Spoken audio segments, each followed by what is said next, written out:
And now for a read aloud of King Midas and the Golden Touch. Once upon a time, there lived a very rich king whose name was Midas. Although King Midas lived long ago, he was very much like some people today. He was fond of gold. He loved gold more than anything in the world. When he gazed at the gold-colored clouds of a beautiful sunset, he would wish that the clouds were real gold. If King Midas loved anything as much or more than he loved gold, it was his little daughter, who was named Marigold. When Marigold would run to meet him with a bunch of buttercups, King Midas would say, "Dear child, if these flowers were as golden as they look, then they would be worth picking."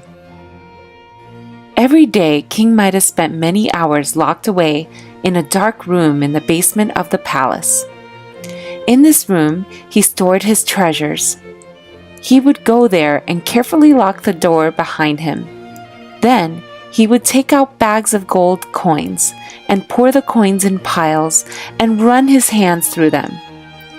As he did this, he would whisper to himself, "Oh, rich King Midas, what a happy man you are." But even as he said this, he felt as he was not quite as happy as he might be. For no matter how much he had, he always wanted more. One day, as King Midas was enjoying himself in his treasure room, he looked up and saw a strange young man who shone with a golden glow. King Midas knew that he had locked the door so that no one could get into the room, yet here stood this man. And so, King Midas thought the stranger must have some magic power. The stranger had a kind smile, so King Midas felt no fear. Then the stranger spoke to King Midas. "You are a rich man, King Midas," he said.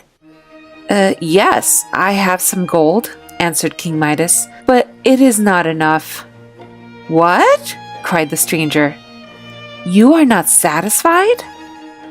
King Midas shook his head. "What would satisfy you?" asked the stranger. King Midas imagined one gold mountain heaped on top of another and another, yet still it seemed not enough. But then a bright idea occurred to him, and he said to the shining stranger, "I wish that everything that I touch may turn to gold." The stranger smiled and said, "A golden touch. Are you quite sure you would be satisfied then?" "Yes, I would be perfectly happy and ask for nothing more," answered King Midas. "Then it shall be as you wish," said the stranger. "Tomorrow, at sunrise, you shall find yourself gifted with the golden touch." Then suddenly a great brightness filled the room, causing King Midas to squeeze his eyes shut, and when he opened them, the stranger was gone. The next morning, when the sun had hardly peeped into his room, King Midas jumped out of bed. He touched a chair. It turned to gold. He touched the bed and a table, and they were changed to solid gold. He rushed to put on his shoes, and they turned to gold in his hands. In great excitement, he opened the door and he ran outside to the garden. He saw many roses in full bloom. He went from bush to bush and touched each one, until every flower, every leaf, and every bud was changed to gold. Now King Midas was hungry, so he returned to the palace for his breakfast. He lifted his cup of coffee and sipped it, but the instant the liquid touched his lips, it turned to gold. He tried to take a bite of a boiled egg, but it too turned to gold. "I don't quite see how I am to get any breakfast," said King Midas. Just then, King Midas heard someone crying. He turned to see Marigold enter the room, crying as if her heart would break. In her hand, she held one of the roses that her father had changed to gold. "Why, my little lady," said King Midas, "what is there in this beautiful golden rose to make you cry?" "Dear father," Marigold answered, "it is not beautiful. It is the ugliest flower that ever grew. As soon as I was dressed this morning, I ran to the garden to gather roses for you. But what do you think has happened? All the beautiful sweet-smelling roses have been spoiled." "My dear little girl," said King Midas, who hated to see his daughter sad, "please don't cry." Then he bent down and kissed his child.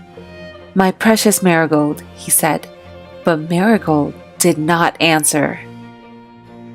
Alas, what had he done? The moment King Midas's lips touched Marigold's head, her sweet, rosy face turned a glittering yellow color. Little Marigold was now a golden statue.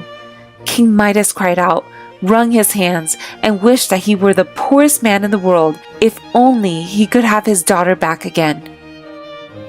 Then he noticed someone standing in the doorway. It was the young stranger who had appeared the day before in King Midas's treasure room. The stranger still shone with a soft glow, and he smiled as he asked the king, "Well, King Midas, how do you like your golden touch?" "I am very unhappy," said King Midas. "Unhappy?" asked the stranger. "But don't you have everything your heart desired?" "No," said King Midas. "Gold is not everything, and I have lost all that my heart really cared for."